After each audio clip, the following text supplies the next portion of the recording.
강대국 고조선을 무너뜨린 사람은 중국 황제가 아니었습니다. 놀랍게도 고조선을 무너뜨린 건 고조선이 직접 받아들인 한 명의 망명객이었습니다. 그의 이름은 위만.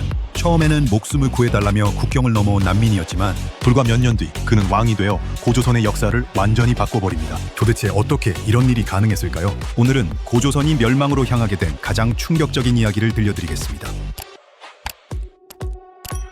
기원전 2세기 중국에서는 한나라가 세워지며 혼란이 이어지고 있었습니다. 그 무렵 한 명의 장수가 수천 명의 무리를 이끌고 고조선으로 도망쳐 옵니다. 그가 바로 위만이었습니다. 고조선의 왕 준왕은 그들을 적으로 보지 않았습니다. 오히려 국경을 지켜달라며 위만에게 서쪽 변경을 맡깁니다. 지금 생각하면 최고의 대우였습니다. 왕은 위만을 믿었습니다. 하지만 그 믿음은 오래가지 않았습니다. 시간이 흐르면서 위만은 자신의 세력을 키우기 시작합니다. 망명객들은 점점 늘어났고 국경을 지키던 군대 역시 위만의 편이 되어갔습니다. 그리고 마침내 위만은 군대를 이끌고 수도를 향해 진격합니다. 갑작스러운 쿠데타였습니다. 준왕은 제대로 저항조차 하지 못한 채 남쪽으로 도망쳤고 위만은 새로운 왕이 됩니다. 이것이 바로 위만 조선의 시작입니다. 흥미로운 점은 위만은 고조선을 없앤 것이 아니라 고조선의 왕이 되었다는 것입니다. 기존의 제도와 문화를 유지하면서도 더 적극적으로 중국과 교역을 시작했습니다. 철기를 받아들이고 군대를 강화하며 위만 조선은 이전보다 더욱 강한 나라로 성장합니다. 하지만 강해질수록 새로운 적이 생겨났습니다.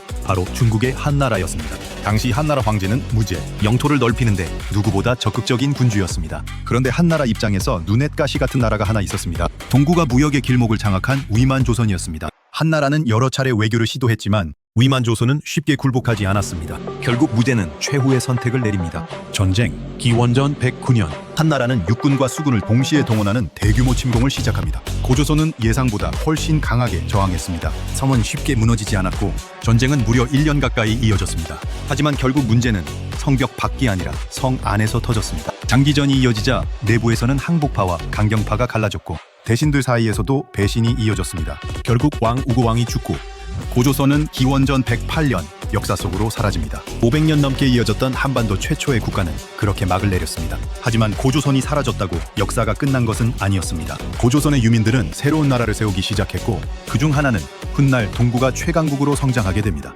바로 고구려였습니다. 다음 이야기에서는 고조선이 멸망한 뒤 어떻게 고구려가 탄생했고 주몽은 어떤 인물이었는지 함께 알아보겠습니다. 여러분은 준왕이 위만을 받아들인 선택이 불가피했다고 생각하시나요? 아니면 나라를 무너뜨린 가장 큰 실수였다고 생각하시나요? 댓글로 여러분의 의견을 들려주세요. 재미있게 보셨다면 구독과 좋아요도 부탁드립니다.